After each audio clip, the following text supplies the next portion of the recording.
Sachez, Ahbab al-Kiram, que le trône est la première chose qu'Allah Tabaraka Ta'ala a créée. Comme l'a rapporté Ibn Taymiyyah et d'autres parmi les savants. La preuve, selon Abdullah ibn Amr, radiallahu anhu, le prophète sallallahu alayhi wa sallam a dit: Allah a écrit la destinée de toutes les créatures 50 000 ans avant la création des cieux et de la terre, et son trône était sur l'eau, rapporté par Muslim. Et son trône était sur l'eau. Le trône a été créé avant le reste de la création. Et le trône, Allah l'a créé de ses mains. Abdullah ibn Umar al-Khattab radiallahu anhu a dit: Allah a créé 4 choses de ses propres mains.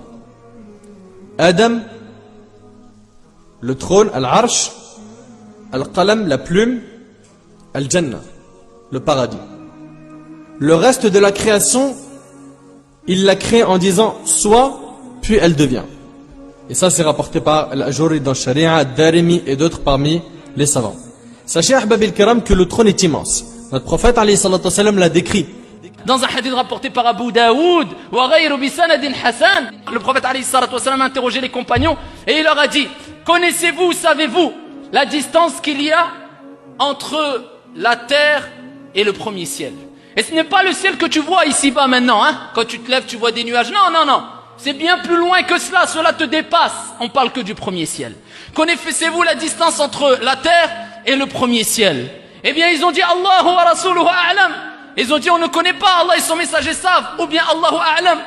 Et ici, le prophète a répondu en disant la distance qu'il y a entre la terre et le premier ciel, simplement, c'est une distance de 500 am. De 500 ans, d'un cheminement de 500 ans, simplement entre la terre et le premier ciel. Il dit, et l'espace qu'il y a entre le premier ciel et le deuxième ciel, le deuxième et le troisième et le quatrième, ainsi de suite jusqu'au septième, c'est-à-dire la distance entre chaque cieux, eh bien sache que la distance entre le premier et le deuxième ciel, c'est une distance de 500 ans d'acheminement. Et il dit, alayhi salatu wassalam, et l'épaisseur de chaque ciel, c'est une distance de 500 ans d'acheminement. Et il dit, alayhi salatu wassalam, et au-dessus des 7 cieux, il y a de l'eau. Allah Jalla wa Ala a créé de l'eau. Et il dit la distance ou l'épaisseur qu'il y a entre le fond de l'eau et la surface de l'eau, c'est une distance de 500 ans de cheminement. Et au-dessus de l'eau, il y a comme قال ابن القيم وشيخ الإسلام ابن تيمية وغيرهما من أهل العلم, c'est سقف المخلوقات. Il y a au-dessus de l'eau le toit de toutes les créations, et ce n'est autre que quoi? Arshur Rahman, le trône du miséricordieux.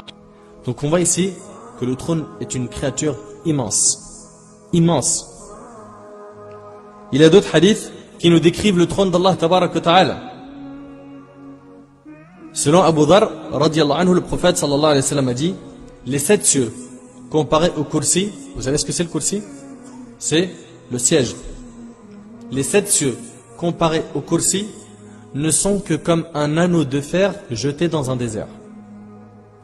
Il est rapporté du compagnon du prophète alayhi salatu wa sallam, Abdullah ibn Abbas radiallahu anhuma, qu'il a dit: le kursi est l'emplacement des 2 pieds d'Allah tabaraka wa ta'ala, et personne ne connaît la grandeur du trône. Il a dit: al-kursi mawda' al-qadamayn. Al-kursi mawda' al-qadamayn. C'est rapporté par Ibn Khuzayma, Ibn Abi Shayba, Al-Hakim et d'autres. On se doit de parler d'Al-Kursi, et pour avoir une image concernant Al-Arsh, Al-Kursi, eh bien c'est le repose-pied. Comme قال ابن عباس رضي الله عنه وعن أبي وذكر ذلك شيخ الإسلام ابن تيمية وغيره من أهل العلم, c'est l'endroit où Allah pose ses pieds. Subhanahu wa ta'ala. فلا تكيف ولا تمثل يا عبد الله. Eh bien, et nous, ici, vous le savez toutes et tous, je pense maintenant, que le musulman, quand il voit un attribut d'Allah Jalla wa Ala, il doit y croire fermement, sans poser des questions, ou les compagnons n'ont jamais posé de questions, sans assimiler l'attribut à ces créatures, à Allah subhanahu wa ta'ala, sans falsifier, sans rentrer dans la négation, ou dans le dépouillement, ou dans la falsification de ces noms ou de ces attaques. Les compagnons ne rentraient pas dans mais non, ce n'est pas le pied, c'est autre chose que le pied. Nous nous disons Allah a des pieds, car Allah a dit qu'il avait des pieds. Comment sont ces pieds? Allahu a'lam. Est-ce qu'ils ressemblent aux pieds des créatures? Impossible, car Allah dit Laysa kamithlihi shay wa huwa as-sami'ul basir. Il n'y a rien qui le ressemble, et c'est lui l'audient, et c'est lui le clairvoyant subhanahu wa ta'ala. Mais y croire, on doit y croire. Continuons. Ici, Allah subhanahu wa ta'ala, eh bien, va poser, c'est l'endroit où Allah va poser ses pieds, pose ses pieds. Subhanahu wa ta'ala, c'est Al-Kursi. C'est le repose-pied.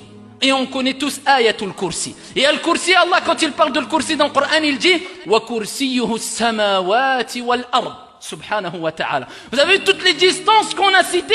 Eh bien, on n'est même pas encore arrivé ici à quoi? À le détail de Al-Kursi et de l'Arsh. Là, on rentre dans les détails concernant le Kursi et l'Arsh. Eh bien, le Kursi, avec tout ce qu'on a dit, wasi'a kursiyuhu samawati wal ard. Le repose-pied du trône du miséricordieux, eh bien, il est plus vaste que tous les cieux qu'on a décrits tout à l'heure avec leur distance et la terre. Samawati wal ard. Et ici, maintenant, parlons de l'Arsh. Le trône Al-Arsh est encore plus grand que le siège. Le trône est la plus grande créature. Je veux que tu prennes conscience de l'immensité du trône d'Allah Azza wa Jal. Le trône est porté par un groupe d'anges au physique très important. Allah Tabarak wa Ta'ala a dit dans Surat Ghafir, Surat 40, verset 7, ceux, les anges, qui portent le trône. Donc il y a des anges qui portent le trône. Ceux, les anges qui portent le trône et ceux qui l'entourent célèbrent les louanges de leur Seigneur, croient en lui et implorent le pardon pour ceux qui croient. Et Allah Tabarak wa Ta'ala dit dans Surat Al-Zumar, Surat 39, verset 75, et tu verras les anges faisant cercle autour du trône, célébrant les louanges de leur Seigneur et le glorifiant, et il sera jugé entre eux en toute équité, et l'on dira louange à Allah, Seigneur de l'univers. Et At-Tabarani, rahimahullah, dans son Mu'jam Al-Awsat, rapporte avec une chaîne de transmission authentique que selon Anas, radiallahu anhu, le prophète sallallahu alayhi wa sallam a dit, il m'a été permis de faire état d'un des anges porteurs du trône. Là, le prophète sallallahu alayhi wa sallam, il va décrire un parmi les anges qui porte le trône.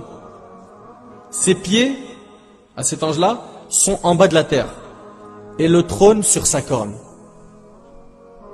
C'est-à-dire que cet ange, il est immense. Ses pieds sont en bas de la terre et le trône sur sa corne. Entre le lobe de ses oreilles et son épaule, il y a le battement des oiseaux durant 700 ans. Une distance, t'imagines, de 700 ans du vol d'un oiseau. Cet ange disant Subhanaka haythu kunta, gloire à toi n'importe où tu te trouves. Et sachez que le trône possède des piliers. On trouve dans Sharh al-Tahawiyya qu'il a été rapporté de façon sûre dans Sharh, la législation, que le trône possède des piliers que les anges porteront, comme cela a été rapporté par le prophète alayhi salatu wassalam. Dans le hadith, le Nabi alayhi salatu wassalam, c'est rapporté par Bukhari et Muslim sur Abu Huraira, lorsque les hommes seront foudroyés, je serai le premier à sortir de la terre qui se fendra. Et je verrai Moussa tenant un des piliers du trône. Donc, le trône a quoi? A des piliers. Voilà donc pour vous la description du trône d'Allah Azza wa Jal. Le trône du miséricordieux, ayyuhal akhyar, eh bien c'est le toit, le plafond de toutes les créations. Allah est au-dessus de l'Arsh et au-dessus de toutes ces créations. Et bien sûr, l'Arsh ne supporte pas Allah, car Allah Jalla wa Ala a besoin de rien et de personne. Mais tout le monde et toutes ces créations ont besoin d'Allah Azza wa Jal.